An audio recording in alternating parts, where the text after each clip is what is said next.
मैं भी जाता हूँ, उनसे बात करने बहुत डरता हूँ। सबसे पहले तो मैं राम भक्त जी का आभारी हूँ कि उन्होंने दो महत्वपूर्ण वक्तव्य मेरे बारे में सुनवाए, संजीव कुमार जी का और संजय कुमार जी का।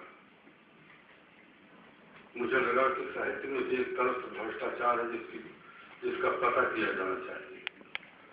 जो सचमुच लिख सकते हैं और छप सकते हैं, वे लिख क्यों नहीं रहे और छप क्यों नहीं रहे हैं? छप वे रहे हैं जो न लिखते तब भी चल जाता।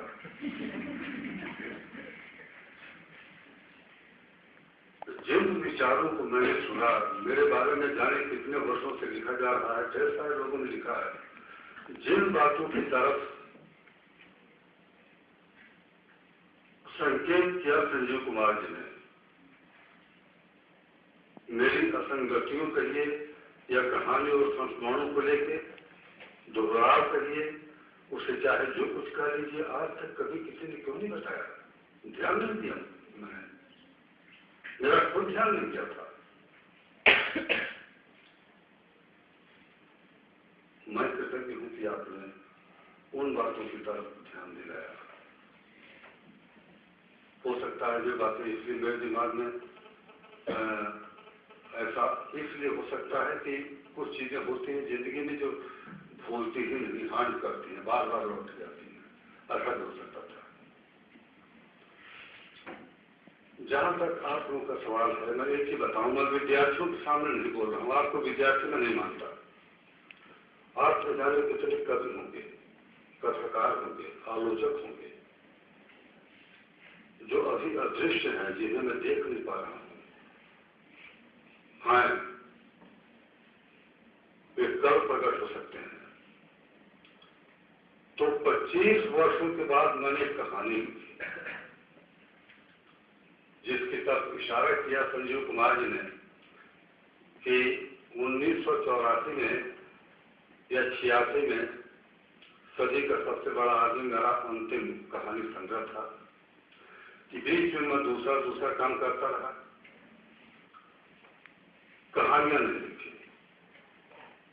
बीच में जो कहानियां आई, 1, 2, 3,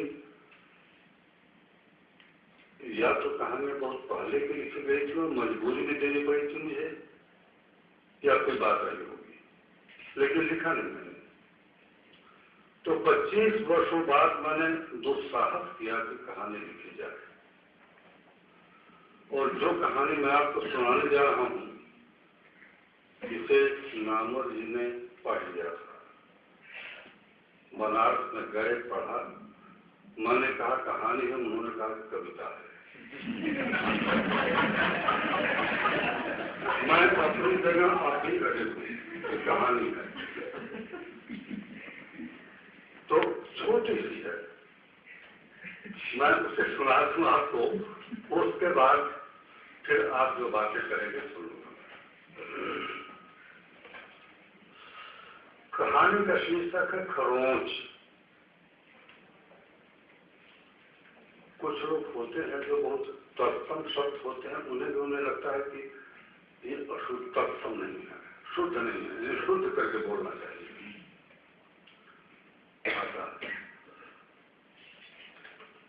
खरोंच। का राजा काफी काफी नहीं है, ध्यान रखिएगा। का राजा काफी पुत्र हालम चालम, सब ठीकों ठाकम, अति उत्तम, सब तो है उत्तम, लेकिन कुछ लोग भी मुझे लगता है कि उत्तम क्या, उत्तम सही शब्द है। जैसे कुछ है जो स्वच्छ को स्वच्छ बोलते हैं ना, बहुत स्वच्छ, भले कच्छा बोले।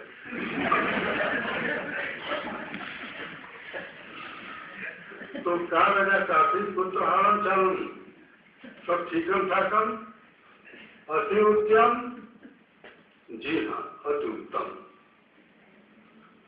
काफी गुरु मगन थे, पहली नौकरी और वो भी अपने ही गृह जनपद में 28 साल काशी गुरु मगन थे, मस्त और चकाचक। इतने विनम्र हो गए थे कि उनकी नजरें सिर्फ 2 ही चीजों पर जा रही थी, छोटों की बाँछें और बड़ों के चरण।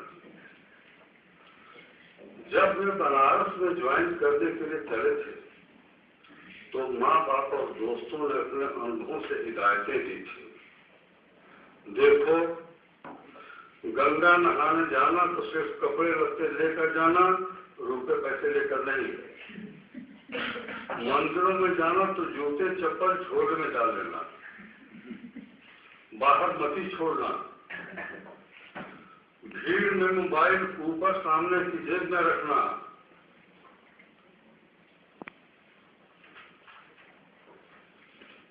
बगल में या पीछे नहीं। साइकिल अगर हो तो हमेशा डबल लॉक। अगर रोड पर या कहीं और छोड़ना पड़े तो नजर में रखना। बाकी तो अपहरण का डर नहीं, क्योंकि तुम डॉक्टर, इंजीनियर या ठेकेदार नहीं हो। और सुपारी का तो सवाल ही नहीं, क्योंकि तुम्हारा कभी किसी से लफड़ा ही नहीं रहा है। पिता ने हिदायतें नहीं दी थी, सिर्फ संस्कार याद दिलाए थे कि न भूलना कि गरीबी में पले बड़े हो, कि दीन दुखियों की मदद करना, कि दूसरों के साथ सुख दुख बांटना, कि औरों की बरकत में ही अपनी भी बरकत समझना, आदि आदि। इस तरह मस्त और चकाचक काशी गुरु बनारस में छोटी सी नौकरी, किराए का डेरा, हाउस वाइफ दीदी, लोन की मोटरबाइक नहीं, पहले साइकिल। मोटरसाइकिल का ये है कि डेरा जो मेरा था वो ऑफिस से घंटे भर दूर, अक्सर लेट पहुंचते और डांट खाते। आज ही आकर बाप से बुलाया और समझाया, साइकिल छोड़ो।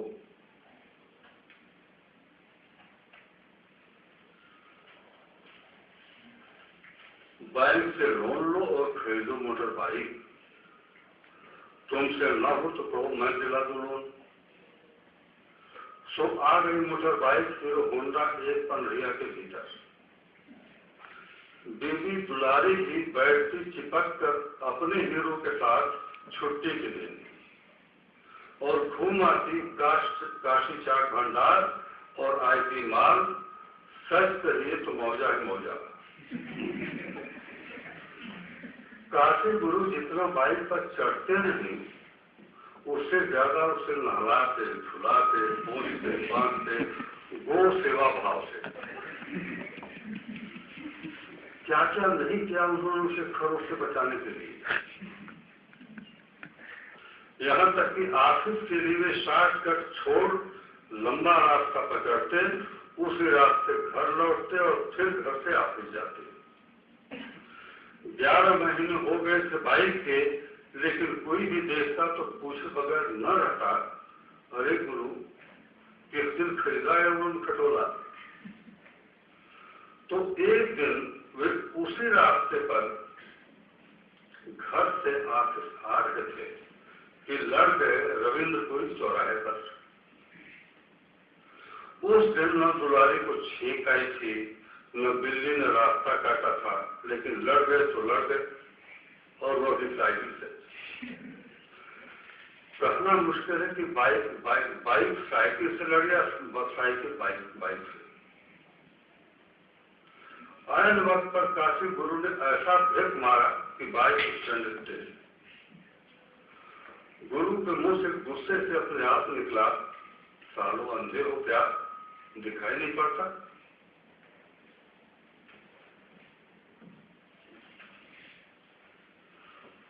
उन्होंने वही गाली दी जो कभी कभी कार वाले उन्हें देते थे। जेल की सांस है तो भरिया, सुनसान चौराहा, चारों तरफ सन्नाटा, न कहीं कोई आदमी न जंग, चिड़िया का पूत भी नहीं। धधकती धूप में उजाड़, वीरान, निर्जन, दूर दूर तक फैली कॉलोनी। वे लड़के थे 13-14 साल के नादान। गली से आए थे, एक चला रहा था, दूसरा आगे साइकिल से डंडे पर बैठा था। गलती उन्हीं की थी, लेकिन जाने क्या हुआ कि साइकिल नाच कर गिरी बाइक के आगे और लड़का उछल कर वही धम। दूसरा घिसटता हुआ फुटपाथ के पास मोरी तक चला गया। बाइक के पास गिरा लड़का पीली शर्ट में था, मोरी वाला लाल। पीली शर्ट वाला चीखा, छटपटाया और बेहोश हो गया। लाल वाले को कहीं गहरी चोट लगी थी, वो कुछ देर हाथ पांव पटकता रहा, फिर तड़पता हुआ समझ गया। काशी गुरु की बाइक स्टार्ट की थी। वे यह कहते हैं कि आगे बढ़ चले कि सालों मरो अपन चलते हैं। वे मुश्किल से 10 कदम बढ़े थे कि बाइक पर खरोच की चिंता ने उन्हें खड़ा कर दिया। वे उतरे, घूमकर जायजा लिया, सब ओके था। जब वे दोबारा चढ़ने के लिए पैर उठा रहे थे, उनके अंदर कहीं सनसनाहट हुई। कोई चीज कुनमुनाई, हिली डुली और आंखें खोलकर बैठ गई। दयावान थी, सहृदय थी, करुणा कातर थी वह चीज। उन्हें लगा इसे ही आत्मा करते होंगे। उसके भीतर से उनके लिए धिक्कार उठी। अरे धन मानस, ये बच्चे जल्दी सड़क पर तड़प रहे हैं और तू भाग रहा है। इंसानियत खत्म हो गई है क्या? क्या उन्हें किसी डॉक्टर के यहाँ नहीं ले जा सकते? कुछ नहीं करते तो कम से कम एटीएस के टीके तो लगवा देते। और ले भी कहाँ जाना है? जहाँ खड़े हो वहीं से सामने देखो बड़ी सी होर्डिंग, जीवन रेखा क्लिनिक, 24 घंटे सेवाएं उपलब्ध। काशी गुरु लौट पड़े। फुटपाथ की नाली पास ही थी, बाइक खड़ी थी। बाइक खड़ी की और छूपी। चोट अंदरूनी थी, बाहरी नहीं। लड़के का चेहरा कीचड़ से लिपट गया था। पहचान में नहीं आ रहा था कि कौन है, कैसा है। कुछ पूछने पर गुमाने लग रहा था। साफ साफ बोल नहीं पा रहा था। वह जब तक इशारा कर रहा था उंगली से पीली शर्ट वाले लड़के की ओर जो अचेत पड़ा था, गुरु ने जब उसे उठाना चाहा तो उसने कराते हुए किसी तरह से इतना कहा कि मुझे छोड़ो, पहले उसे देखो, मर रहा है वो। काशी गुरु का जी धक से उठ गया। किस मुसीबत में फंसे हुए। वे उसे छोड़कर इधर आए।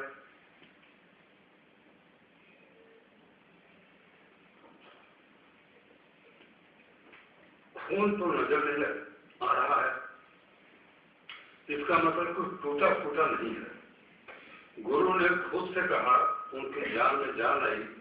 लड़का जलती कोलतार की सड़क पर पौधे मुंह पड़ा था साइकिल के पास। सिर और मुंह को गमछे में लपेटे।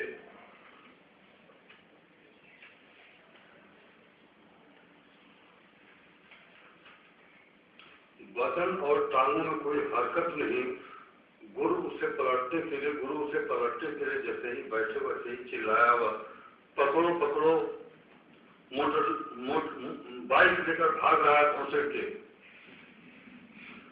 गुरु भौचक उठे और गली की तरफ भागे। देखा कि वो बाइक स्टार्ट करके तेजी से गली में घुस रहा है। वे वहां तक दौड़ते हुए गए जहाँ गली कई गलियों में बट रही थी। वे हाँफ रहे थे और तय नहीं कर पा रहे थे किस गली में देखा जाए, इधर या उधर या किधर।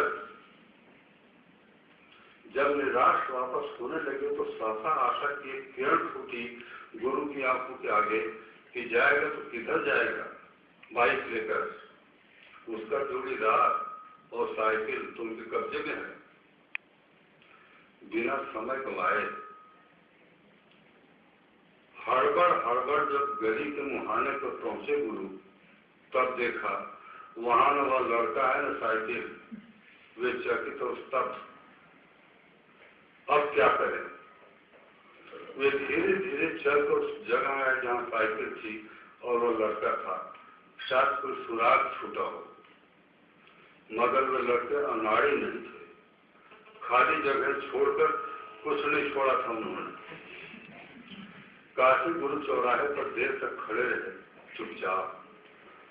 आसमान आग बरसा रहा था और गुरु झुलस रहे थे, लेकिन खड़े थे और खड़े रहे। सड़कें वीरान थी, बस्तियां उजाड़ थी, हवाओं के थपेड़े कहीं नहीं थे। चिल्लाए भी तो कहीं कोई सुनने वाला नहीं। कहीं पेड़ भी नहीं जो पत्ते डुला सके। मोटरसाइकिल की चिंता छूटने लगी थी। अब वह गई तो गई। बड़ी चिंता यह थी कि बीच में यह ससुरी आत्मा कहां से चली है। अगर वह इसी तरह रह गई तो अभी आगे जाने क्या क्या अनर्थ करेगी। काश इसके बारे में भी कभी किसी ने चेताया होता। कहानी यही है।